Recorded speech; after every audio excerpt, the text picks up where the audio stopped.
দেখেন বন্যার পানিতে আমাদের গ্রাম বাড়ি কি অবস্থা দেখছেন তো পাচ্ছেন।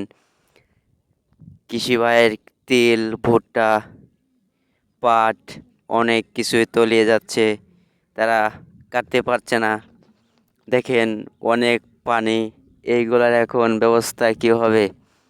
চতুর্দিকে পানি আর পানি, প্রচুর সমস্যা ভাই। এই সমস্যার ভিতরে তারা যে কিভাবে বেঁচে আছে সেটা বলার মতো না।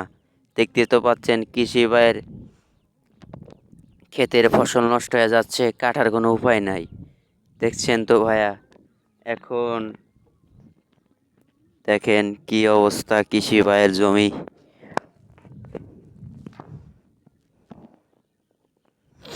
এইগুলোর এখন উপায় হবে কি? কৃষি ভাইয়ের তো জীবন জীবিকা করে খেতে হবে নাকি? তারা এগুলো কেটে না বেচতে পারলে তো ভাত খেতে পারবে না, ঘরে চাল যাবে না। তারা খাবে কি? বাঁচবে কিভাবে? দেখেন চতুর্দিকে শুধু পানি আর পানি। এর ভিতরেও কয়েকটা বাড়ি দেখা যাচ্ছে। ওই বাড়ির উপায় হবে কি? দেখেন আমরা নৌকা নিয়ে ঘুরতে আসছিলাম, তারপরে দেখি এই অবস্থা।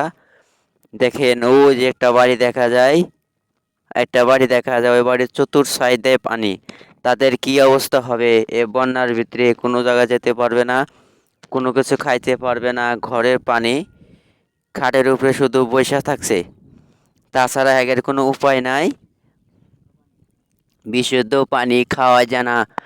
চতুর্দিকের সমস্যা, গরু বাছুরের অনেক সমস্যা। বুঝছেন ভাইয়া, গরু বাছুরের অনেক সমস্যায় নিয়ে পড়েছে। এখন তাদের উপায় হবে কি? কি ব্যবস্থা হবে? সরকার তো কোনো কিছু করছে না।